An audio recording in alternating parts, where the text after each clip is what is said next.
अस्सलाम वालेकुम नाज़रीन, वेलकम टू इनसाइट। आऊं आहियां सगत नाजिया मीर।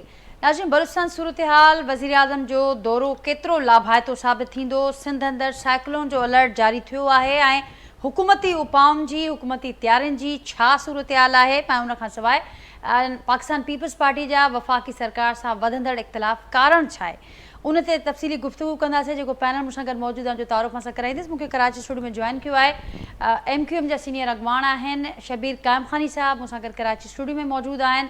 उनखां सवाइ नाज़रीन पाकिस्तान पीपल्स पार्टी जा MNA आहिनि मिर्ज़ा इख्तियार बेग साहब, मूंसां गॾु वीडियो लिंक ज़रिए जो कि प्रोग्राम जो हिसो आहिनि नामियारा मौशी माहिर आहिनि, डॉक्टर अयूब महर साहब ऐं सीनियर सहाफ़ी ऐं तजिया निगार डेली सिंधिया जा एडिटर एजाज़ महर साहब प्रोग्राम में शरीक आहिनि। अवां सभिनी खे भलीकार, अवां सभिनी जी महिरबानी, अवां गुफ़्तगू जे लाइ वक़्तु कढियो। अवां खां आगाज़ कंदसि शबीर साहब ॿियनि पैनलिस्ट जी इजाज़त सां। सूरत हाल जेका आहे 3 टॉपिक्स अॼु असां शो में रखिया आहिनि। सभ खां अॻु जेको टॉपिक आहे, अवां बि हुकूमती सेटअप में शामिलु आहियो, पाकिस्तान पीपल्स पार्टी बि शामिलु आहे। मुख़्तलिफ़ वक़्तनि ते MQM जी बि तनक़ीद ख़दशा असीं ॿुधंदा ईंदा आहियूं। पाकिस्तान पीपल्स पार्टी बि डिघे वक़्त खां ख़दशा शिकायतूं, ताज़ो हिकिड़ी मुलाक़ात थी बिलावल भुट्टो साहब ऐं वज़ीर आज़म साहब जे विच में। उनखां पोइ कुझु ॾींहं ताईं ठापुर, हाणे वरी उहो जेको लफ़्ज़ी बयाननि वारो सिलसिलो तेज़ थियो आहे। हीअ जेके इख़्तिलाफ़ असांखे नज़र कॾहिं तेज़ थींदे कॾहिं घटि थींदे नज़र अचनि पिया, कारण कीअं छा पिया ॾिसो अवां? अॼु जेके ॻाल्हियूं थियूं आहिनि, जेके मुख़्तलिफ़ बयान साम्हूं आया, कीअं पिया ॾिसो उन्हनि खे? बिस्मिल्लाहिर्रहमानिर्रहीम। ॾिसो नज़र तव्हां जेका ॻाल्हि कई आहे त पाकिस्तान पीपल्स पार्टी बि हिन टाइम जेका फेडरल गवर्नमेंट आहे उनजी पार्ट आहे ऐं MQM पाण बि फेडरल गवर्नमेंट जी पार्ट आहे, पर ही प्रोविंशियल गवर्नमेंट जी असीं हिसो न आहियूं।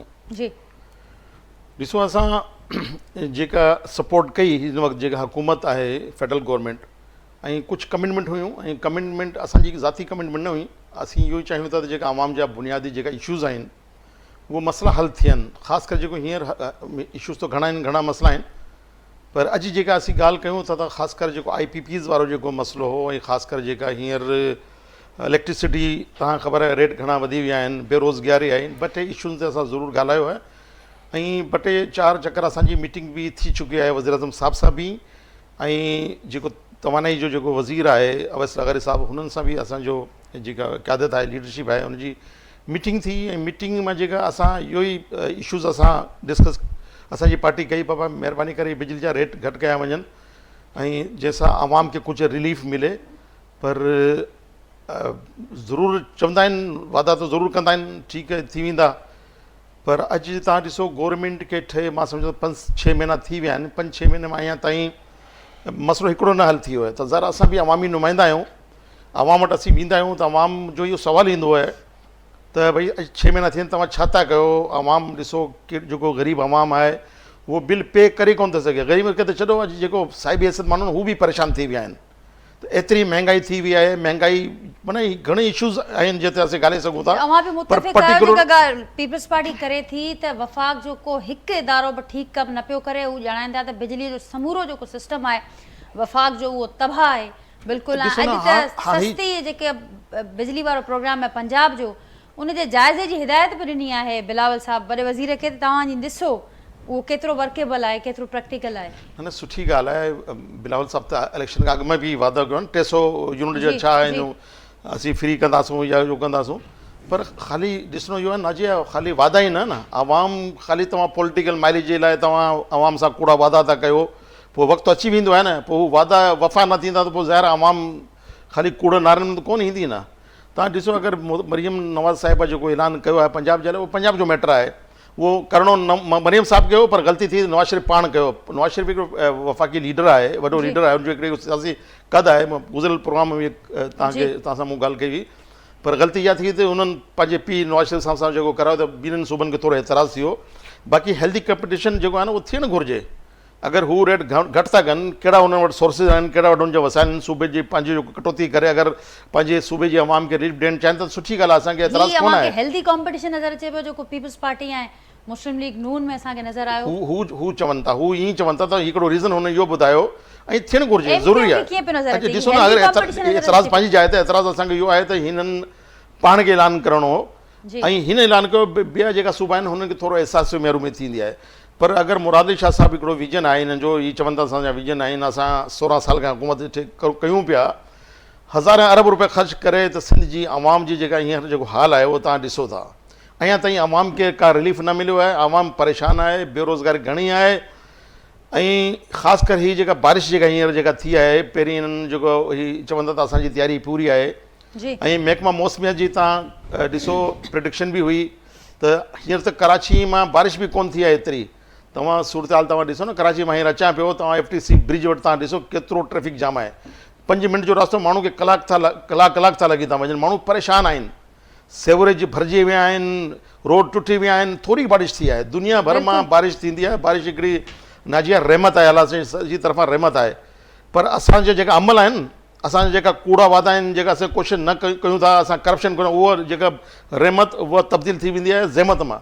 सॼी दुनिया में तव्हां ॾिसो कई अहिड़ी कंट्रीज़ आहिनि जेका सॼे ॾींहुं बारिश थिए थी, सॼे साल हुते बारिश हूंदी आहे। तव्हां बि ईंदा वेंदा आहियो ॿाहिरि, तव्हां ॾिसो न त रोड हुते टुटल हूंदा आहिनि, न हुते कोई सेवरेज जा मसइला हुते हल थींदा आहिनि। हुते रिज़र्वायर ठाहींदा आहिनि, जेको बारिश जो पाणी जेको ज़ाया थो थिए गटर लाइन में मिले करे। हीअ पाणी अॻे खोट आहे पाणी जी, छो कोन था असां रिज़र्वायर ठाहियूं, इन पाणी खे स्टोर कयूं, अहिड़ी का पॉलिसी ठाहियूं। कॉस्मेटिक रुगो कमु कंदा आहिनि, रोड खे कार्पेटिंग करे। लॻे पियो वफ़ाक़ी सरकार खां वेंदे सूबाई हुकूमत ताईं सभु रुगो कॉस्मेटिक मेजर्स आहिनि ऐं प्लस हीअं अॼु ताईं त नाजी इहो नज़र अचे थो। ॾिसो इहो प्रैक्टिकली कुझु नज़र अचे त माण्हू चवनि त बाबा हा यार कुझु थियो आहे। हाणे ॾिसो इहो सॼो इहो हाणे कंहिंजो डोमेन में अचे थो। हीअ सॼो जेको कमु आहे हींअर बल्दियात जो, जेको हींअर बारिश थिए पई, मेयर कंहिंजो आहे? मेयर बि पाकिस्तान पीपल्स पार्टी जो आहे। पीपल्स पार्टी वारा चवनि था त ॿिया त रुगो रिथाबंदी कंदा आहिनि, मनसूबा ठाहींदा आहिनि, असीं त कमु करे ॾेखारींदा आहियूं। सोलर स्कीम अॼु उन्हनि सिस्टम मुतारिफ़ करायो आहे, गॾो ऐलान कनि पिया त हाणे असांजो जेको मिशन आहे सस्ती बिजली आहे ऐं सिंध, पर प्रोग्राम जेको पंजाब जो आहे उहो असांजी सम्झ खां ॿाहिरि आहे। बेग साहब भी मुझसे अगर मौजूद हैं, अयूब साहब हैं, एजाज साहब भी हैं। बेग साहब क्या कहेंगे आप? MQM तो ये कह रही है कि वफाकी सरकार हो या सूबाई सरकार हो सिंध की, वो ये कह रहे हैं कि कॉस्मेटिक मेजर से बात आगे नहीं बढ़ती, अमली इकदाम या जिस किस्म के इकदाम की ज़रूरत है वहाँ तक तो कोई जा ही नहीं रहा, कोई पहुँच ही नहीं रहा। क्या कहेंगे आप? शबीर कैमखानी साहब ने बात सही कही है, लेकिन हम कॉस्मेटिक मेजर्स नहीं ले रहे। यही मैं अभी आपको फर्क बताऊंगा कि जो पंजाब में मेजर्स लिए गए हैं वो 500 यूनिट तक के 2 से 3 महीने में टैरिफ में कमी या रिलीफ देने का है, और उससे 45 अरब रुपए प्रख्याति मंसूबों से काट के वहां डाल दिए गए कि आदमियों को यह एहसास हो कि जी हुकूमत ने टैरिफ कम करा है, रिलीफ दिया है। हम बात कर रहे हैं इलेक्शन मंशूर में जो बिलावल साहब ने वादा किया था कि वो सस्ती बिजली देंगे, फ्री बिजली देंगे, वो हकीकतन अब करके दिखाया। मकान उन्होंने कहा था कि जो सैलाब में लोगों के बह गए वो बना के देंगे। इस बार उन्होंने कहा कि वो मकान, चीफ मिनिस्टर ने कहा, जब मैं सिंध के दौरे में पिछले 3 दिनों में गया हूँ तो लोगों ने मुझे अपने घर बुला के कहा सर ये मकान में अब जो दूसरे मकान वाले हैं वो भी आके हमारे मकानों में रह रहे हैं जो आपने हमारे लिए बना के दिए, सिंध गवर्नमेंट ने बना के दिया। तो जो अच्छी चीजें हैं उनको हमें खुले दिल से एक्सेप्ट करें कि हमारी कॉस्मेटिक मेजर्स नहीं है।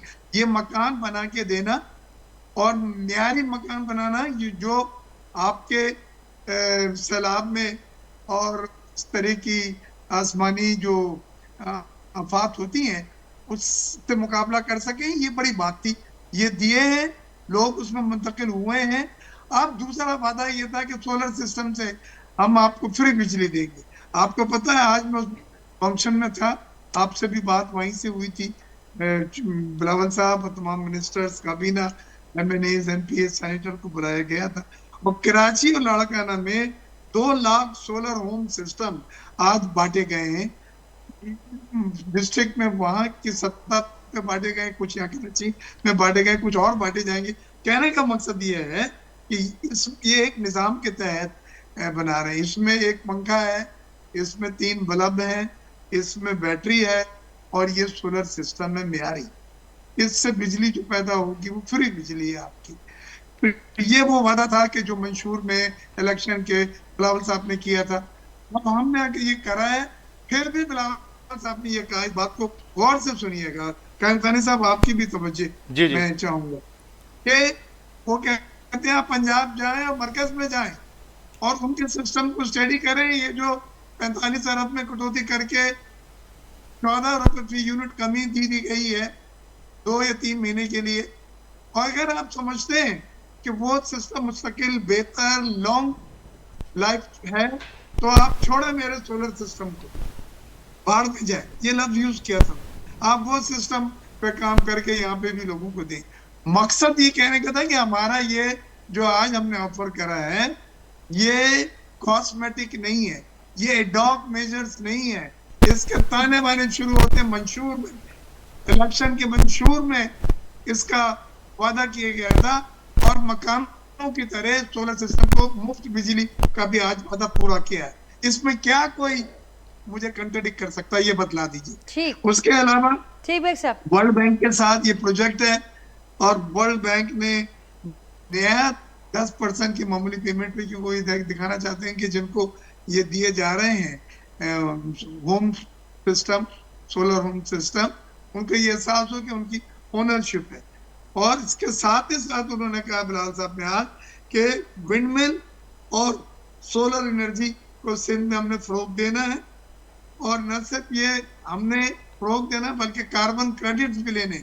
एक दुनिया में नई स्कीम आई है, वो मैं जल्दी से आपको बता दूं, और वो स्कीम ये है कि वो ममालिक जो कार्बन का इमिशन अखराज कम करते हैं उन्हें उन ममालिक से जहाँ कार्बन के अखराज ज्यादा है पैसे दिलाए जाएंगे। उन पैसों का नाम है कार्बन क्रेडिट और दुनिया में मिल रहे हैं। हमने भी अपने मिल्क के लिए कार्बन क्रेडिट क्लेम किया था ये स्टैब्लिश करके कि हमारा कार्बन के अखराज कम है दूसरी मुल्कों के मुकाबले में। तो वो उन्होंने इसके लिए भी कहा कि जी अब हम की तरह था। ये सब वेल थॉट ऑफ प्रोजेक्ट है, सोचे समझे हैं। ये रात को सो के सुबह उठ के प्रोजेक्ट लॉन्च नहीं है, ये 3 महीने के लिए नहीं है। उसके बाद फिर नॉर्मल भयानक खौफनाक बिजली का बिल आपके हाथ में आएगा और आपके हाथ कांपेंगे। नहीं, ये ओनरशिप है मुफ्त बिजली बनाने की, उस वादे की जो मंशूर में आपसे किया गया है। ये लॉन्ग टर्म है, ये ड्यूरेबल है। ठीक भाई साहब, पॉइंट टेकन। आपने कहा कि कॉस्मेटिक मेजर्स नहीं है। हमारे साथ एक्सपर्ट्स मौजूद हैं, डॉक्टर अयूब महर साहब, एजाज महर साहब। डॉक्टर अयूब साहब, कैसे देख रहे हैं आप सिंध गवर्नमेंट के जो हालिया इकदाम जिनका जिक्र बेग साहब ने अभी किया, कॉस्मेटिक मेजर्स नहीं हैं, बड़े वेल थॉट प्रोजेक्ट्स हैं, क्या कहेंगे आप, कैसे देखते हैं इनको? साहब की भी गुफ्तगू सुनी और कायम खानी साहब को भी सुना मैंने जी। देखिए, इसमें जो सबसे अहम बात है, अब मैं ग्लोबल एक आपको कंपैरिजन दे रहा हूँ कि ग्लोबली पूरी दुनिया में एनर्जी के लिए जो प्रैक्टिस है, एनर्जी एक सेंट्रल गवर्नमेंट या फेडरल सिस्टम के तहत सप्लाई की जाती है, प्रोड्यूस की जाती है। उसकी प्राइस डिटर्मिनेशन से लेके उसकी ट्रांसमिशन तक और उसका जो मिक्स है, प्रोडक्शन मिक्स है, ये कोई रीजन है ना यूएसए में, कनाडा में, यूरोपियन कंट्रीज में, इंडिया में, चाइना में, आखिर क्यों ये सेंट्रल गवर्नमेंट के अंडर आती है? यहाँ पंजाब ने जो स्टेप लिया है ठीक है, वो काबिल तारीफ अपनी जगह है, लेकिन ये जो एक सेंट्रल सब्जेक्ट था उसको एक पता है, अभी तो इलेक्शन भी नहीं हो रहा है, एक इलेक्शन स्लोगन टाइप की चीज, एक नारेबाजी टाइप की चीज बन गई है, तो उसको एक प्रोविंशियल की जानिब टेंट किया गया है। ये बेसिकली प्रोविंशियल से ये मसला हो भी नहीं सकता, और उन्होंने भी 2 माह के लिए रिलीफ दिया है, इसलिए कि ये प्रोविंशियल सब्जेक्ट था ही नहीं। इसको जिस तरह से टैकल किया गया है, इसका जो भी मैकेनिज्म है या जो भी फैसिलिटेशन करनी है उसको फेडरल सिस्टम के तहत ही करनी पड़ेगी। वो पूरी दुनिया में यही होता है, ये कोई वजह है ना आखिर पूरी दुनिया में जो ये फेडरल सिस्टम होता है। दूसरा देखिए, डेवलपमेंट एक्सपेंडिचर को कट करना इंतहाई इर्रेशनल स्टेप है। मैं 1947 से लेके 1993 तक का जो पाकिस्तान का डेटा है पब्लिक फाइनेंस का, उसमें हमारा जो डेवलपमेंट एक्सपेंडिचर का शेयर होता था जीडीपी में, वो 6% होता था ऑन एनुअलाइज एवरेज बता रहा हूँ। उसके बाद अब तक का जो एवरेज बन रहा है वो लेस देन 2% आ रहा है। 6% से हम 2% से भी नीचे चले गए हैं। डेवलपमेंट एक्सपेंडिचर तो पहले ही हम बहुत कम हो गए हैं, उसको तो किसी सूरत में कट होना ही नहीं चाहिए डेवलपमेंट एक्सपेंडिचर को। दूसरा, जब हम बात करते हैं ना सिंध के साथ कंपेयर कर रहे हैं कि देखें, एक चीज है, ठीक है एनर्जी में रिलीफ दिया, अच्छी बात है, स्टेपन पेमेंट की जाएगी, अच्छी बात है, सब्सिडीज दें, अच्छी बात है, लेकिन सिंध का देखें 3-4 हुकूमतें जो गुजरी हैं, मैं हुकूमतों के बजाय अगर मैं कहूं कि 20 से 25 साल का अगर डेटा देखें प्रोविंशियल बजट्स का, तो उसमें जो सिंध के जो प्रोविंशियल बजट्स हैं उसमें एक खास चीज आपको ये बिल्कुल कैटेगोरिकली नजर आएगी कि बाकी 3 सूबों के मुकाबले में सिंध में परसेंटेज जो है टोटल एक्सपेंडिचर की वो हेल्थ और एजुकेशन में दूसरे सूबों से ज्यादा होती है, वो रेशो ज्यादा होती है परसेंटेज टर्म में। इसका मतलब है सिंध ज्यादा कंज्यूम करता है हेल्थ पर और एजुकेशन पर। लेकिन उसमें एक चीज बड़ी इंटरेस्टिंग है, अगर आप सिंध के हॉस्पिटल्स का विजिट करें या education institution, college, university, schools में जाएं, तो ऐसा नहीं है कि वो सिंध के जो परमानेंट रेजिडेंट हैं वही उसके बेनिफिशियरी हों। यहाँ ऑलमोस्ट तकरीबन हाफ जो उसके बेनिफिशरीज होंगे वो परमानेंट रेजिडेंट्स नहीं होते यहाँ के, तो वो स्पेंडिंग हो रही होती है। और दुनिया में ये प्रैक्टिस होता है कि जो मेट्रोपॉलिटन सिटीज होती हैं या कॉस्मोपॉलिटन जिस तरह कराची, हैदराबाद है, इन सिटीज में पूरी दुनिया में जो डेवलप्ड कंट्रीज है, इंडस्ट्रियलाइज कंट्रीज में भी ये होता है कि इसी चीज को मद्देनजर रखते हुए इंडिया में 8 शहर आइडेंटिफाई किए हुए हैं। ये वो शहर होते हैं, या अमेरिका में जिस तरह बड़े शहर हैं, कि जहां पूरे मुल्क से लोग जो होते हैं वो आते हैं, वो इन्वेस्टमेंट भी करते हैं, वो एम्प्लॉयमेंट भी क्रिएट भी करते हैं, एम्प्लॉयमेंट में उनका हिस्सा भी होता है। तो जो सेंट्रल गवर्नमेंट या फेडरल गवर्नमेंट जो भी सिस्टम होता है जिस कंट्री में, वो सेंट्रल गवर्नमेंट या फेडरल गवर्नमेंट फिर मेट्रोपॉलिटन सिटीज के बजट में कंट्रीब्यूट किया करती हैं, क्योंकि वो हेल्थ का, सीवरेज सिस्टम का, एजुकेशन के जो बेनिफिशरीज होते हैं वो सिर्फ एक शहर के लोग नहीं होते, वो तमाम लोग जो वहां पे चाहे वो आर्थिक तौर पे आ रहे हैं, वो सब बेनिफिशरीज होते हैं। तो ये एक बड़ा इंपॉर्टेंट पॉइंट है जिसको हम इग्नोर कर देते हैं पब्लिक फाइनेंस में। ठीक, डॉक्टर साहब मुझे एक ब्रेक लेना है मुख्तसर, ब्रेक के बाद नाज़रीन अचूं था ऐं पोइ एजाज़ मरसाद सां बि गुफ्तगू थींदी, ॿियनि पैनल सां बि इतां खां ई गुफ्तगू खे पंहिंजी खे जोड़ींदासीं। वेलकम बैक नाज़रीन, प्रोग्राम में अव्हांखे ॿीहर भलीकार। एजाज़ मरसाद, अव्हां छा चवंदो सूरत हाल ते जेके कंसर्न्स जिन जो इज़हार पाकिस्तान पीपल्स पार्टी कंदे पई अचे, हिन खे हेल्दी कॉम्पिटिशन ॾिसो पिया वफ़ाक़ ऐं सिंध विच में जेको रिवायती वर्किंग रिलेशनशिप वारो मामिलो असां माज़ीअ खां ॾिसंदा अचूं पिया, ही उनजो तसलसुल अव्हांखे नज़र अचे पियो या कुझु ॿियो, छा चवंदो? ॾिसो, ही सभु शयूं जेके आहिनि त उहे हिकिड़ियूं वक़्ती तौर ते पॉइंट स्कोरिंग वारो इन में एलिमेंट मूंखे वधीक थो लॻे पियो। ऐं बेग साहब जेका ॻाल्हि कई त असां जेको आहे मुस्तक़िल हल था कयूं ऐं होम सोलराइज़ेशन, त उन में हिकु पखो, 3 बल्ब ऐं 1 बैटरी, इन्हनि जो ख़र्चु टोटल घणो आहे? जेकॾहिं तव्हां प्राइवेट मार्केट में वठो, गवर्नमेंट उहो 50,000 में पई ॾे, त इहो बि हिकिड़े क़िस्म जो पंजाब में जीअं सस्ता लैपटॉप फ्री ॾिना विया, उन में बि ईअं ई हिकिड़ो करप्शन जो एलिमेंट बि हुयो जेको बाद में ज़ाहिर थियो। ऐं हिन मनसूबे में बि सुभाणे हिकिड़ी इहा शइ थींदी। ॿी इहा त उनजो पैमानो तव्हां कीअं ठाहियो आहे, त उनजो तव्हां कहिड़नि माण्हुनि खे ॾींदो? छा तव्हां पंहिंजे MPs MNs जे जेको आहे ड्राइवर आहिनि उन्हनि जे घरेलू मुलाज़िमनि खे ऐं पंहिंजे हारियुनि खे या पंहिंजे उन्हनि खे ॾींदव, या उनजो मेरिट ते कहिड़ो उनजो क्राइटेरिया तव्हां सेट कयो आहे? सो लास्ट टाइम चयो वियो त बाबा बेनज़ीर इनकम सपोर्ट प्रोग्राम में सर्वे खां पोइ लिस्टूं ठाहियूं, पर उन में 18 ग्रेड वारनि ऑफिसरनि ऐं 19 ग्रेड जे ऑफिसरनि जे ज़ालुनि जा, उन्हनि जे ॿारनि जा नाला बि निकिता जेके बेनिफिशरी आहे बेनज़ीर इनकम सपोर्ट जे किस्त वारा। त हिन मुल्क जी इहा तारीख़ रही आहे त के शयूं तहिड़ियूं शयूं तव्हां मेरिट ते कयो था।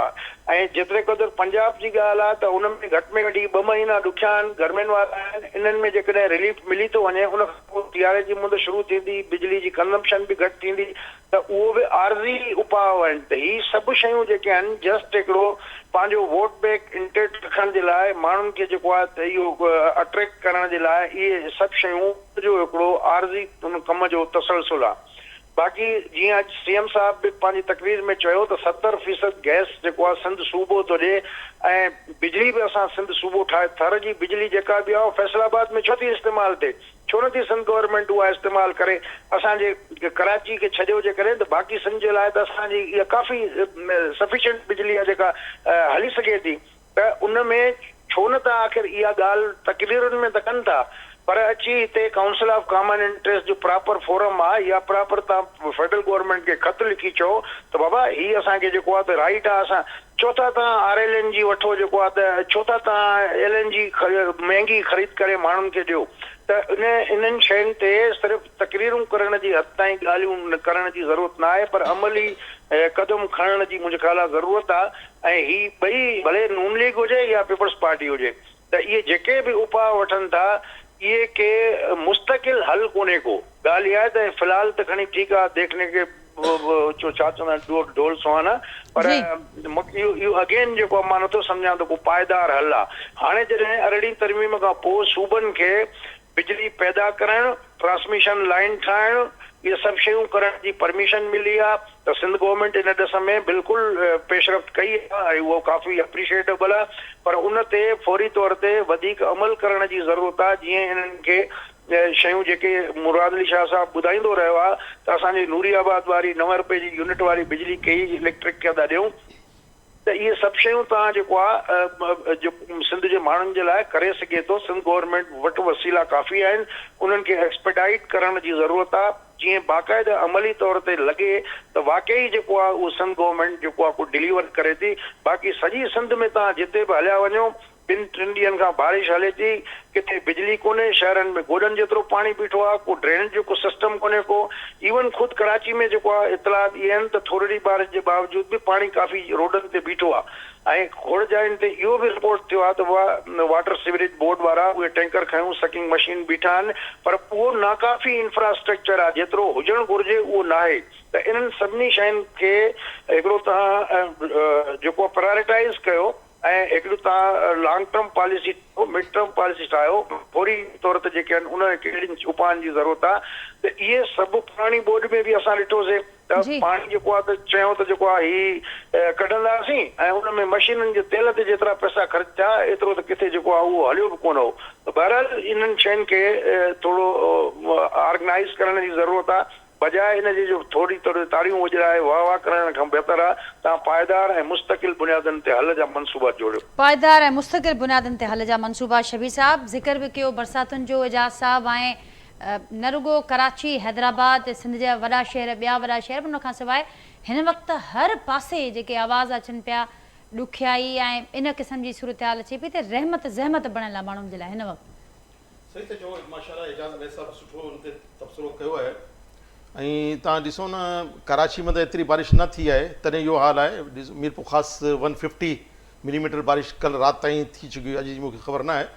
अहिड़े नमूने सां नगर पार्कर आहे, बदीन आहे, ॿिया आहिनि, कुंडरी आहे उमरकोट डिस्ट्रिक्ट जो, कुझु इलाइक़ा अहिड़ा आहिनि जेके घणा डिस्टर्ब आहिनि। त इहा त हुकूमत जी हिकिड़ी ज़िमेदारी आहे न। मूं चवां त हिकिड़ी बारिश त ज़ाहिर कुदरती तौर ते हिकिड़ी उहा हूंदी आहे, पर असल मेजरमेंट्स मतिलबु मेजर हिन जो उहा वठणा त उहो त गवर्नमेंट जी ज़िमेदारी आहे न। हुकम हुन मां गवर्नमेंट दावा भला कनि, बहरहाल एतिरी हुनजी का परफॉर्मेंस न आहे। हाणे ॾिसो न, जॾहिं बि बारिश थींदी आहे त मां त इहो सम्झां थो रेवेन्यू डिपार्टमेंट जी चांदी थी वेंदी आहे।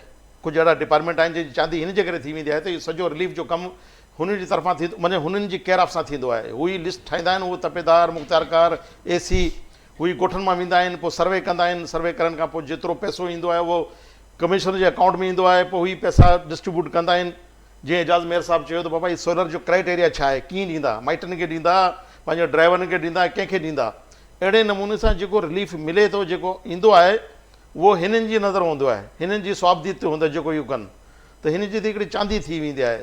त मां इहो तव्हांजे प्रोग्राम जे तवसु सां इहो चवां थो, ठीकु आहे, जेका पैसो आहे, जेको जंहिंजो हक़ु आहे, जेको ग़रीब ॿुॾनि था या जंहिंजा घर किरी था वञनि, भित किरी थी वञनि, त गवर्नमेंट रिलीफ ॾिए थी, राशन ॾिए थी, त सुठी ॻाल्हि आहे, असीं हिन खे एप्रिशिएट कयूं था। पर हिन जो हिकिड़ो सिस्टम बि सही कनि न। त छा अगरि तव्हां उहो ई साॻियो सिस्टम खे तव्हां रिवाइज़ कंदा, उहो ई तपेदार, मुख़्तियारकार, AC, त पोइ इहो मसइलो हल कोन, मेरिट कोन थींदो। पोइ तो या त MNA जी या MP जे उताक ते वेंदो, वॾेरे जे उताक ते वेंदो, हू पंहिंजनि खे, पंहिंजे वोटरनि खे ॾींदा, बाक़ी जेके मुखालिफ़ आहिनि उन्हनि खे ॾींदा आहिनि कोन। इहा त डिस्क्रिमिनेशन आहे असां वटि, इहा ईमानदारी त असां वटि आहे। त इहो छो न हिन जो सिस्टम खे बहितर कयो वञे।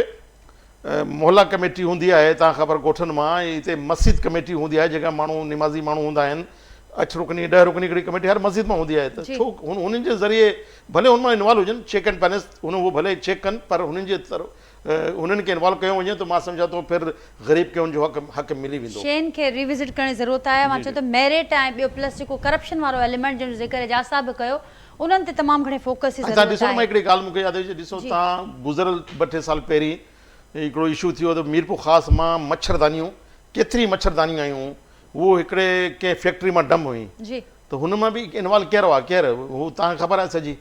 त इहो सॼो हाणे हीअ गवर्नमेंट हिननि खे रिवाइज़ न करे, इहो जेको सबक़ु हासिलु करे, जेको थियो थी वियो, पर अॻिते जे लाइ अॼु जेको थी वियो हिन जे करे बहितर नमूने सां हिनखे हल कयो वञे त मां सम्झां थो को बिल्कुलु न शबीर बहितरी साहब ईंदी। जो वक़्तु हाणे ज़ाहिर आहे ॿीहर ॿोॾि लामारा ॾे पई बरसाती ॿोॾि जी जेका सूरत हाल आहे शदीद नाज़रीन कुझु हंधनि ते जिते शदीद बरसातूं पयूं आहिनि उन खां पोइ सूरत हाल उते तमामु घणी माण्हुनि जे लाइ ॾुखी बणियल आहे। बेग साहब दो बातें यहाँ पर हुई, एक तो ये जो राइट फॉरम्स हैं तकारीर में मुख्तलिफ सेशंस में तकारीब में हम सुनते आते हैं कि ये मसला मसाइल हैं, ये चीज़ें राइट फोरम जैसे CCI का जिक्र किया जा साहब ने, या इसके अलावा आप लोग मौजूद भी हैं हुकूमती सेटअप में, तो वहाँ पर बात भी हो सकती है बराह रास्त वज़ीर आज़म साहब से, जैसे अभी हालिया एक मुलाकात हुई भी, तो वहाँ पर ये मामला क्यों नहीं उठाए जाते हैं तो उनका रिस्पांस इस तरह से क्यों डिस्कस नहीं होता पब्लिकली। और सेकेंडली ये भी बताइएगा कि ये जो बात हो रही है कि आर्जी इकदाम पर ज़्यादा फोकस नज़र आता है, हुकूमत वो वफाकी हो या सिंध हुकूमत हो, जिसकी वजह से जब मसाइल खड़े होते हैं तो हमारे पास कोई लॉन्ग टर्म पॉलिसी नहीं होती। आप क्या कहेंगे इस पर? बात ये है नाजिया कि इस वक्त दो चीजें ऐसी हैं जो तलवार हैं, कभी भी गर्दन उड़ा के फेंक सकती हैं, किसी हुकूमत को खत्म कर सकती हैं। दो चीजें, एक बिजली के टैरिफ जो अब उस हद पे पहुंच गए हैं जहां खुदकुशियां हो रही हैं, जहां कत्ल भाई बहन कर रहे हैं बिजली के मसलों के ऊपर के ज्यादा इस्तेमाल की बिल नहीं पे करा, तो इसके लिए कुछ न कुछ वो चाहते हैं कि जल्द अज जल्द जो है वो पेश करें ताकि लोगों को ठंडा किया जा सके। और इस पे फिर वो एडॉक या कॉस्मेटिक मेजर्स होते हैं क्योंकि उनके पास टाइम नहीं होता। पब्लिक सेक्टर डेवलपमेंट प्रोजेक्ट, तरक्याती मंसूबे, जैसे मेहर साहब ने कहा है कि उसको कटौती करना कोई दानिशमंदी नहीं है। आप अपनी ग्रोथ को कट कर रहे हैं, अपने इलाके की तरक्की को कंप्रोमाइज कर रहे हैं, लोगों की नई मुलाजमतों को आप बंद कर रहे हैं। तो लेकिन क्योंकि वक्त कम है और लोग तलहरत हुए हैं आपे से बाहर, तो जो भी कॉस्मेटिक एडॉक मेजर्स हैं देके वो समझते हैं कि ठंडा लोग किया जा सकता है, जो करता ही नहीं। अच्छा, तो हम जो भी चीजें कही, अभी थरकोल पे बहुत काम हुआ है, मेरी चीफ मिनिस्टर साहब के साथ भी मीटिंग हुई है, वहाँ प्राइम मिनिस्टर साहब के साथ दो चीजें उन्होंने वादा करी है, अब वो कब पूरा करते हैं मैं आप ही के चैनल पे कभी बतलाऊंगा। एक उन्होंने कहा था कि बिजली के टैरिफ को हम हर कुछ कर रहे हैं और ओवरऑल एग्रीगेट कम करेंगे, और दूसरा उन्होंने सैलरी क्लास की तनख्वाहों में जो इजाफा हुआ वो भी उन्होंने माना कि वो मुझे बड़ी तकलीफ है, और ये फाइनेंस मिनिस्टर भी कहते हैं, तो मुझे भी एहसास है कि ये ज्यादा हो गया है, तो उन्हें भी एहसास है। हमसे भी बात हुई थर पे, हमने ये कहा उन्हें कि थर में कोयले से बिजली 7 रुपए यूनिट बनती है और इम्पोर्टेड कोयले से 12 रुपए होती है। उसके बाद भी टैक्सेस हैं, दूसरी चीजें हैं, वो 40-45 रुपए सब जाते हैं। हर कोयले से जो बिजली है वो के इलेक्ट्रिक को दी जा सकती है और वो सस्ती बिजली होगी, और के इलेक्ट्रिक की वेटेड एवरेज है, जो औसतन जो बास्केट में एवरेज बनेगा उसका वो कम हो जाएगा। लेकिन इन्होंने वही पख डाली हुई है कि नेशनल ग्रिड जाएगी और नेशनल ग्रिड से के इलेक्ट्रिक खरीदेगा, और वो एक टैरिफ होता है जो वो कहते हैं पूरे मुल्क के लिए है या के इलेक्ट्रिक के लिए है। तो हमने कुछ चीजों का आउट ऑफ बॉक्स सोल्यूशन भी निकालना है। अभी पीपल्स पार्टी ने, मुराद अली शाह साहब की मीटिंग हुई थी, उसमें ये तय हुआ है कि 3 थर कोल के प्रोजेक्ट पे शिफ्ट होंगे। 3 कोयले के प्रोजेक्ट सिंध के जो थर कोल पे नहीं है, इम्पोर्टेड कोल पे हैं। कोल इंपोर्ट किया जा रहा है, फिर कराची से साहिवाल जा रहा है और उसकी कीमत दुगनी तिगनी है, 60 रुपए पे 55 रुपए पे कहाँ पे, वो खत्म करा जाए। अब IPP के है, सीपैक में है, सीपैक से मीटिंग हुई है, एहसन इकबाल साहब से परसों मेरी बात हुई थी। सीपैक को तैयार किया जा रहा है कि भाई इसको आप थर के कोल पर कर लें और मामूली एडजस्टमेंट हम देने को तैयार है, लेकिन ये उम्र भर का इंपोर्ट करके कोयले से थर कोल के बजाय जो इस्तेमाल किया जा रहा है, और वो ब्लैक गोल्ड सामने पड़ा हुआ है। तो बेग साहब रुकावट कहाँ आ रही है? आपने कहा कि आपकी मुलाकातें भी हो रही हैं, यहाँ पर जो आपकी क़यादत है पार्टी की वफाकी सरकार से कि नुमाइंदों से भी मुलाकातें हो रही हैं बड़े अच्छे माहौल में, रुकावट कहाँ है फिर?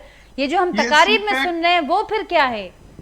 ये सीपैक प्रोजेक्ट है, ये बैंकों के कंसोर्शियम को भी मनाना पड़ेगा जिन्होंने उन प्रोजेक्ट की फाइनेंसिंग की है, क्योंकि वो टोटल फॉर्मेट कॉस्टिंग उसकी चेंज हो रही है और आप इंपोर्ट कोयले के बजाय लोकल कोल लेंगे। लोकल कोयले से तो ऑलरेडी हमें 3 प्रोजेक्ट जो हैं वो थर कोयले के से बिजली दे रहे हैं। अब तो वो बात खत्म ही हो गई है ना, को कर ही नहीं सकता कि थर के कोयले से बिजली बनाना मुश्किल। अब तो 3 यूनिट बना रहे हैं जी, वो है सामने, तो आप भी कर सकते हैं। ये वो चीजें हैं, हिम्मत करके इसको एक बार वंस फॉर ऑल, क्या कानूनी एंगल देखें या हाथ पैर जोड़ के करें या उन्हें कोई डिफरेंस पे करा जाए, इंपोर्टेड कोयले ना इस्तेमाल करने का, लोकल कोयले पे जाने का, फिर उन्हें प्राइस में डिफरेंशियल लगे। ये मोहम्मद अली साहब को कमेटी बनाई गई है IPPs के ऊपर, मेरे बहुत प्यारे दोस्त हैं, वो काम कर रहे हैं। पहले भी उन्होंने रिपोर्ट बनाई थी लेकिन इमरान खान ने उसको अमल दरामद नहीं होने दिया और चाइना ने उस पर एतराज किया था सीपैक में। अब वो देखते हैं, अब स्कोप भी बढ़ाया है उसका और वो अगर अब इस तरीके को रिकमेंडेशन देते हैं तो आपने ये तय करना है कि 40 IPP को बचाना है या 24 करोड़ आवाम को बचाना है। ठीक बेग साहब, एक मुख्तसर ब्रेक लेते हैं कि 40 IPPs को बचाना है या फिर 25 करोड़ आवाम को बचाना है। नाज़रीन मुख्तसर ब्रेक खां पोइ गुफ्तगू के कंटिन्यू करना सी। वेलकम बैक नाज़रीन, प्रोग्राम में बिहर अवां के भलीकार। डॉक्टर ईब साहब क्या कहेंगे आप? अब आवाम को फैसला करना है, एडहॉक मेजर्स का भी जिक्र किया, वो क्यों लिए जाते हैं, उस प्रेशर का भी जिक्र किया बेग साहब ने, क्या कहेंगे आप? देखिए नाजी, आपने एक क्वेश्चन किया था, अभी रेस किया था कि रुकावट कहाँ आ रही है जी। मैं थोड़ा सा इस पे कमेंट करना चाहूंगा क्योंकि मैं 2008 में पार्ट था इस कमेटी का। जब आप थर की बात कर रही हैं, थर was very much part of CPEC. Initially ये पार्ट था उसका कि यहाँ से एनर्जी प्रोड्यूस की जाएगी और अनफॉर्चुनेटली जो रुकावट आई थी नेपरा की तरफ से। मैं इसको बिल्कुल उस मीटिंग में मैं शामिल था, मैं उसमें पार्टिसिपेट कर रहा था। उस वक्त चाइनीज जो थे, चाइनीज कंसोर्शियम थी, उसने थर से रिकमेंड किया था कि थर कोल से हम एनर्जी प्रोड्यूस कराएंगे और 10 साल के लिए 9 सेंट पर हम इसको फिक्स कर लेते हैं। लेकिन नेपरा का मौक़िफ़ था ये हमारी इंडोजिनस प्रोडक्ट है, हम दूसरी जो इम्पोर्ट कोल कर रहे हैं उस पर तो ज़रा रेट पे कर रहे हैं, लेकिन ये इंडोजिनस प्रोडक्ट है इस पर हम फिक्स करेंगे।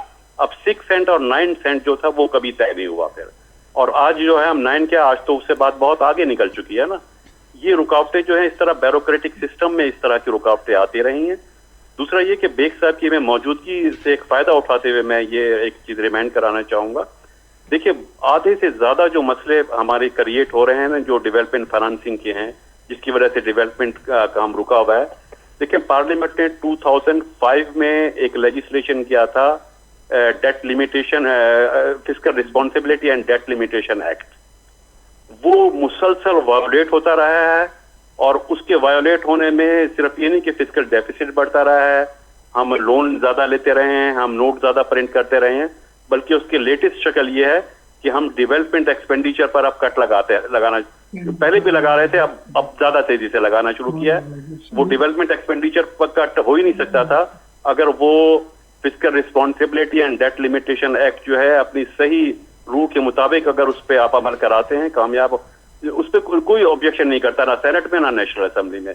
दूसरा 2017 फरवरी में लेजिस्लेट किया गया था public private partnership act.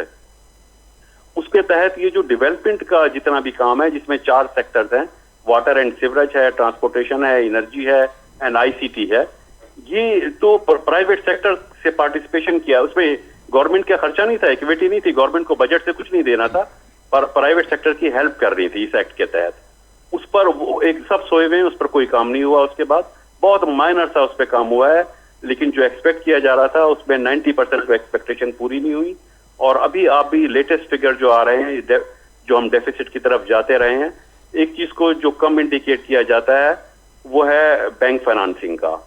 Bank financing का ये दूसरा साल है जब क्रेडिट टू प्राइवेट सेक्टर जो है वो नेगेटिव में जा रहा है, और नेगेटिव में उसका साइज बढ़ गया है। यानी प्राइवेट सेक्टर को बैंक में जो पब्लिक के डिपॉजिट्स हैं वो इंडस्ट्रियलाइजेशन या इन्वेस्टमेंट के लिए यूज नहीं हो रहे हैं, वो डेफिसिट फाइनेंसिंग के लिए यूज हो रहे हैं, वो फेडरल गवर्नमेंट यूज कर रही है, जो कि एक डेंजरस इंडिकेटर आगे बन सकता है। अगर हम इस चीज, ये वो चीजें हैं जिनका ताल्लुक लेजिस्लेशन से है, उसकी इम्प्लीमेंटेशन से है, ये रुकावटें हैं जो ब्यूरोक्रेटिक सिस्टम आपका रुकावट क्रिएट कर रहा है, या फिर पार्लियामेंट में प्रॉपर उसके लिए आवाज नहीं उठाई जा रही है। ये आप उस प्लेटफॉर्म पे मसले हल कर देंगे तो हम अपनी फ्यूचर जनरेशन को सेव कर लेंगे। बेग साहब, इस पे कुछ कोई क्विक रिस्पॉन्ड करना चाहेंगे अयूब साहब की बात पर? नहीं, मेयर साहब सही कह रहे हैं। जब बेनजीर भुट्टो ने 1994 में आईपीपी की पॉलिसी का ऐलान किया तो 3-4 आदमी थे। आपके चैनल पे बड़ी खुशी से ये बात बता रहा हूँ। एक सलमान फारूकी साहब जो फेडरल सेक्रेटरी थे, एक डॉक्टर शाहिद हसन थे वर्ल्ड बैंक के, और मैं था बीबी की साथ मिलकर हमने आईपीपीएस की पॉलिसी बनाई थी 6 सेंट्स पे। और उसके बाद गोल्डन वू ने, जो हांगकांग का सबसे अमीर आदमी था, उसने थर्ड कोल से बिजली बनाने का वादा किया था और वो 6-7 सेंट्स की बात कर रहे थे। लेकिन उसके बाद जब नवाज शरीफ की गवर्नमेंट आई तो वो पूरा प्रोजेक्ट ही स्क्रैप कर दिया, फिजिबिलिटी भी छीन ली गई और गोल्डन वू चले गया। ये क्या मैंने उसको बाद में पैसे ऑफर किए कि फिजिबिलिटी दे दो, तो उसने कहा कि नहीं, आप $1 बिलियन भी दें तो मैं नहीं दूंगा, और वो आज तक नहीं आई। तो शख्सियात गलती कर सकते हैं, कौमें गलती नहीं कर सकती। हमारे यहाँ कौमें गलतियां कर रही हैं। ये गोल्डन वू ने थर्ड कोल को 1994 में जब बीबी थी, बीबी की कोशिश थी, बीबी के बाद, क्योंकि मैं साथ था, मुझे पता है एक एक बात, लेकिन उसके बाद जब नवाज शरीफ साहब की गवर्नमेंट आई तो पूरा उन्होंने स्क्रैप कर दिया। ठीक बेग साहब, आप कह रहे हैं कि पॉलिसीज का तसलसल नहीं रहा और ना होना भी एक बहुत बड़ा मसला बना रहा है, जिसका खमियाजा अब कौम को भुगतना पड़ता है, मुल्क को भुगतना पड़ता है। ये गोल्ड, ये काला सोना जमीन के अंदर से नहीं निकालने दिया। ये देखिए ना कितना बड़ा जुर्म है। और वो तेल इंपोर्ट करता रहा, $18 बिलियन के फर्नेस ऑयल और $3 बिलियन की एलएनजी, और पूरे रिजर्व खत्म कर दिए। और करंट अकाउंट हमारा कहाँ चला गया? ट्रेड डेफिसिट $50 बिलियन हो गया। ठीक, लेकिन बेग साहब फिर इसके बाद भी मुख्तलिफ अदवार में हमने देखा कि पीपल्स पार्टी भी आती रही, आप लोग साथ मिलकर हुकूमत भी करते रहे, और इस वक्त भी एक सेटअप बना हुआ है। इससे पहले पीडीएम का सेटअप था। एजाज साहब, इनके कीअं पिया ॾिसो पॉलिसी जे तसलसल जो न हुअण हिकिड़ो वॾो मसलो आहे। उन सां गॾोगॾु जेका ॻाल्हि डॉक्टर अयूब साहब कई, त जेका बुनियादी ज़िम्मेवारी बि आहे कंहिं बि चूंडियल नुमाइंदे जी, अवामी नुमाइंदे जी, लेजिस्लेशन जेको बुनियादी कमु हुजे थो ऐवाननि अंदरि, ऐं जेको अवामी मुफ़ादनि तहत थियणो हुजे थो, मुल्क जे मुफ़ादनि तहत, उहो त हिन समूरनि इशूज़ में, हिननि मामलनि में उहो त बिल्कुलु इग्नोर्ड आहे। इहा आहे त हिन मुल्क जे अवाम जी बदकिस्मती इहा आहे त हिते हिकिड़ो त पॉलिटिकल सिस्टम जी कंटिन्यूटी जो प्रॉब्लम रहियो आहे, जंहिंजे करे तव्हां ॾिठो त माही में 2 साल बस महीननि खां वधीक का हुकूमत हलण न ॾिनी वेंदी। जंहिंखां पोइ इहो रिवाज पियो त जेके इक़्तिदार में धुरियूं ईंदियूं हुयूं त उहे बि ईअं ई शॉर्ट साइटेड क़िस्म जा प्रोजेक्ट ॾींदियूं हुयूं। जॾहिं उन पार्टी जी हुकूमत ईंदी हुई, ॿी हुकूमत ईंदी त उहो प्रोजेक्ट बि बंदि करे छॾींदी हुई। ऐं तव्हांखे यादि हूंदो त जॾहिं इस्लामाबाद खां लाहौर मोटरवे ठहे पियो त उन वक़्तु NH सिंध जा जेके बि फंड आहे उहे फ्रीज़ कया विया ऐं हिते ठाहियो वियो। जॾहिं त दुनिया में उसूल इहो हूंदो आहे त पोर्ट सिटी मां सभ खां वधीक ट्रैफिक जनरेट थींदी आहे त मोटरवे उतां खां शुरू थियणु घुरिजे, त हिननि उल्टो हिकिड़ो चकर हलियो। त हिकिड़ो त ओवरऑल जेको आहे पॉलिटिकल सिस्टम जी कंटिन्यूएशन न हुजणु, ॿियो जेके पॉलिटिकल पार्टीज़ इक़्तिदार में अचनि थियूं त उन्हनि जी प्रायोरिटी उन्हनि जो वोटर या जेको उन्हनि जी वोटिंग बेस कैंप जेको आहे उहे रहिया आहिनि, उन्हनि खे प्लीज़ करणु। त हिन मुल्क जी ओवरऑल मजमूई रिक्वायरमेंट, तरक़ी या अवाम जी इज्तिमाही फ़ाइदे जे हवाले सां उहे पॉलिसियूं कॾहिं बि न जुड़ी सघियूं आहिनि। कल्ह टियों ॾींहुं डॉन में हिकिड़ी कंप्लीट रिपोर्ट शाया थी आहे। बुलेदा में ही ॿियो नसुल पियो अचे, नौजवान नसुल, जे उन्हनि जे सड़क न ठही सघी आहे, ऐं उहा सड़कनि जी फिजिबिलिटी, रोडनि जी, हर गवर्नमेंट में बजट बि रखनि था, पैसा खाई था वञनि। त उहा करप्शन पॉलिटिकल सिस्टम खे तव्हां पॉलिटिकल सिस्टम में पब्लिक जी ट्रू रिप्रेजेंट हलो ई न कंदव। जीअं बलूचिस्तान जो तव्हां पंहिंजे इंटरव्यू में बि ज़िक्र कयो त बलूचिस्तान में त पिक एंड चूज़ थो हले, ओवरऑल सॼे मुल्क में पिक एंड चूज़ थो हले। त जेसि ताईं सियासी निज़ाम मां मुदाख़िलत गैर सियासी क़ुवतनि जी ख़तमु न थींदी, मूंखे पंहिंजी मर्ज़ी मुताबिक़ नुमाइंदा चूंडण जी इजाज़त न ॾींदा ऐं उन्हनि खे सिर्फ़ु इक़्तिदार न उन्हनि खे अख़्तियार बि ॾियणो पवंदो जेको आइन में मौजूदु आहे। त जेसिताईं इन्हनि शयुनि जी पासदारी न थींदी तेसिताईं हिन मुल्क में का बहितरी न ईंदी। हाणे IPP जो ज़िक्र तव्हां कयो था, बेग साहब जी ॻाल्हि मां बिल्कुलु एग्री थो कयां त उन में गोल्डन वू खे चयो त पहिरियां 3 साल हो ऑस्ट्रेलिया खां कोयलो इम्पोर्ट कंदो, उन खां पोइ थर कोयलो जेको आहे त यूज़ कंदो ऐं 5000 मेगावाट जो प्लांट 5 सालनि में तयारु कंदो। केटी बंदर ताईं हुनखे रेलवे लाइन बि पाण विछाइणी उन पंहिंजे ख़र्च ते। त उहो तमामु शानदार मनसूबो हुयो। उन मां पाकिस्तान परेशान हो त असां पंहिंजी ज़रूरत खां वधीक बिजली पैदा कंदासीं त इंडिया सां MOU साइन करण जूं ॻाल्हियूं पिया थियनि त असां पाकिस्तान जेको आहे उहा इज़ाफ़ी बिजली इंडिया खे विकिरो कंदो। पर पोइ तव्हां ॾिठो त उन्हनि जो पॉलिसियुनि जो तसलसुल कीअं रहियो, हिते माण्हुनि जूं प्रायोरिटीज़ कीअं रहियूं ऐं उन ई गोल्डन वू खे सुप्रीम कोर्ट मां हुन जेको हरजाणे $2 मिलियन जेको आहे उन महिल कर्ज़ ते हलंदड़ पाकिस्तान घरूं भरे ॾिना त तूं हे प्रोजेक्ट वाइंड अप कर। इहा ॻाल्हि बिल्कुलु सही आहे।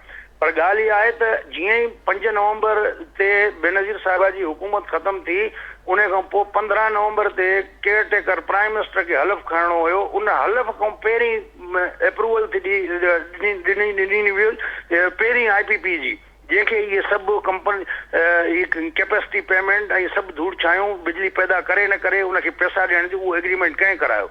ऐं जेके कोल फॉर पावर प्लांट जी ॻाल्हि कई उहो लिटिल 4000 मेगावाट 3 मेजर प्रोजेक्ट आहिनि, पोर्ट कासिम वारो, हबको वारो ऐं साहिवाल वारो।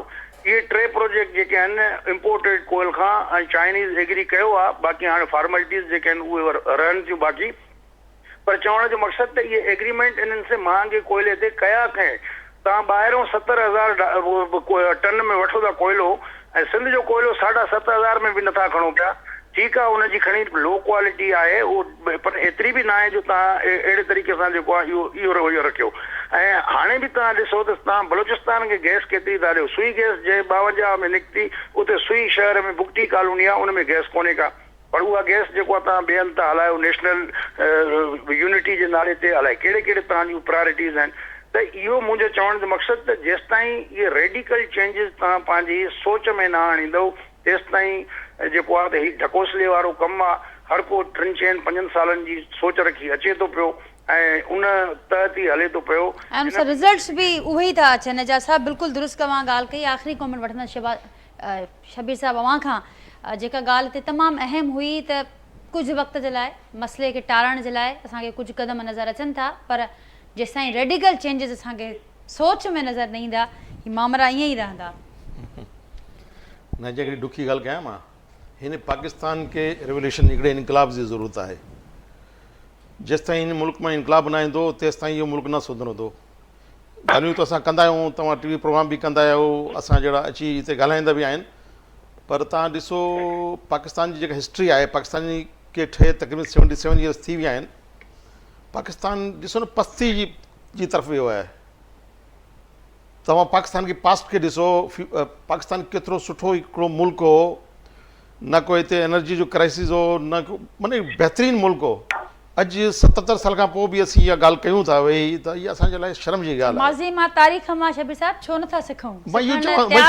हिन मां सभिनी जो ॾोह आहे न, जेको बि मुल्क वारा हलाइण वारा आहिनि, खणी कहिड़ी बि गवर्नमेंट हुजे, जेका बि हिन जो कसूरवार सभु आहिनि जेको मुल्क हिन हाल ते पहुचायो आहे। बांग्लादेश असांखे 25 साल खां पोइ आज़ादु थी वियो। अॼु पाकिस्तान बांग्लादेश खे तव्हां मुइशियत खे तव्हां ॾिसो, बांग्लादेश जी तव्हां करेंसी खे तव्हां ॾिसो, या ॿी ॻाल्हि ते हुते बि हींअर सैलाब आयो आहे, उते ईंदो आहे ऐं हींअर ताज़ो हिकिड़ो इनकलाब आयो आहे। त बांग्लादेश अवाम खां बि असां न सिखियो आहे। त हीअ पाकिस्तान खे तेसिताईं पाकिस्तान न सुधरो तेसिताईं हिते कोई सुठी क़यादत, ऑनेस्ट हिकिड़ी ईमानदार क़यादत अचे ऐं हिन पाकिस्तान खे असुलु जेको क़ाइद आज़म जो पाकिस्तान जंहिंजे लाइ क़ुर्बानी ॾिनियूं हुयूं, उहो पाकिस्तान, हू क़ाइद आज़म जो असुलु पाकिस्तान जो दुनिया जे नक्शे मां असां बि प्राउडली असां चई सघूं त ॾिसो असांजे पाकिस्तान की तव्हां करेंसी खे ॾिसो, तव्हांखे यादि आहे, असांखे यादि आहे ऐं मुंहिंजी उमिरि खां वॾा जेका आहिनि हुनखे त वधीक अच्छी सुठी ॻाल्हियूं यादि हूंदियूं त पाकिस्तानी रुपए जी छा वैल्यू हुई, पाकिस्तान सिंगल पेनी हिकिड़ी पाई जी छा वैल्यू हुई, उहो त मूंखे यादि आहे। त पाकिस्तान जो ट्रेन रेलवे जो सिस्टम केतिरो बहितर हो, पाकिस्तान जो इरिगेशन जो सिस्टम केतिरो बहितर हो, सभु सिस्टम पाकिस्तान बहितर हो। अॼु पाकिस्तान खे 77 साल खां पोइ आस्ते आस्ते असां करप्शन करे इन मुक़ाम ते अची पहुचायो आहे। निकिरंदो कोन त को मसीहा हिते निकिरंदो इंशाल्लाह ताला, कोन का मसीहा तो निकिरंदो। नज़र कोन पई अचे नेक्स्ट प्रोग्राम असें ॻाल्हाईंदासीं हिन मसइले ते। जी बेग साहब, आखिरी आपका कमेंट, 1 मिनट है मेरे पास प्रोग्राम में जी। ये किस चीज पे आप ऑनेस्ट क़यादत का जिक्र करें शबीर साहब, रेडिकल चेंजेस की ज़रूरत है, सोच में तब्दीली लाने की ज़रूरत है, तारीख से माजी से सबक लेने की ज़रूरत है जो नहीं हो रहा। देखिए 2-3 चीजें हैं। एक तो अब आवाम लॉलीपॉप देने के लिए तैयार नहीं है, तो ये कॉस्मेटिक और एडॉप मेजर्स करके और कुछ कार के कुछ चीज दे देना और उनको बिठा देना सर पे हाथ रख के अब नहीं होगा। अब लोग अफोर्डेबल सस्टेनेबल नहीं रहे हैं, उनके सामने मौत है, लिहाजा लोग अब बाहर आए। हम चाहते हैं आईपीपीएस के ऊपर खुदारा फोरेंसिक ऑडिट और एनर्जी ऑडिट कराएं और आपके वो पुराने यूनिट जो बंद हो गए हैं या गैर एफिशिएंट हैं उनको खरीदा जा सकता है बुक वैल्यू पे, ताकि आपकी उनकी कैपेसिटी चार्ज देने से बचे उन कंपनियों के माहिदों से जो आपने किए हुए हैं। और ये कंपनियां ऑलरेडी पैसे वसूल कर चुकी हैं दुगनी तिगनी बार उसके। ये है आउट ऑफ बॉक्स सोल्यूशन, ये रेडिकल डिसीजन रिच दिखानी होगी, मर्द बन के शेर बन के इस मुल्क के लिए, क्योंकि हम अब इसके बाद मजीद हालात खराब हुए तो फिर हमें समझ में आता कि हम कहाँ जाएंगे। अब कोई राह रही ही नहीं है। और पॉलिसियों का अल्लाह के वास्ते पे तसल्सल रखें, कंसिस्टेंसी पॉलिसी की रखें। ये जो यू टर्न आए आज हमारा मुल्क कहाँ से कहाँ होता। ये गोल्डन बुक के वक्त जो मैं बात कर रहा हूँ स्क्रैप किया गया और उसने अपनी फिजिबिलिटी भी देने से मना कर दिया। ये अगर हम प्रोजेक्ट को सॉर्ट आउट करके बीच में 6 सेंट्स और 7 सेंट्स पे 7.5 सेंट्स पे कर लेते, आज 15 सेंट्स पे मेरी इंडस्ट्री को बिजली मिल रही है, 15 सेंट्स के ऊपर। बांग्लादेश में, इंडिया में और ताइवान में, चाइना में 7 सेंट्स 8 से आगे सवाल ही नहीं पैदा होता। ठीक, बेग साहब प्रोग्राम का वक्त पूरा हो रहा है, लेकिन आपने बड़ी अच्छी अहम बात की है कि अगर उस वक्त वो कर लेते जिस प्रोजेक्ट का आप जिक्र कर रहे हैं तो आज हालात बहुत मुख्तलिफ होते हैं। लेकिन इस वक्त आज के सूरत हाल में अगर हम आज के दिन पर बात कर रहे हैं कि माजी से जो कुछ सीखना था, आप सब ने यही कहा कि अगर वो नहीं सीखा अब भी तो फिर तो कोई राह ही नहीं इस वक्त नहीं बचती। नाज़रीन, गुफ्तगू ॿुधी पैनलिस्ट जी मौजूदा जेका सूरत हाल आहे, जेके मामला हलंदड़ आहिनि उन बारे सां पंहिंजे फीडबैक असांखे आगाह कजो। सुभाणे असां मुलाक़ात कंदासीं सेम टाइम ते नए मौज़ूअ महिमाननि सां गॾु। तेसिताईं ॾींदा इजाज़त, अल्लाह हाफ़िज़।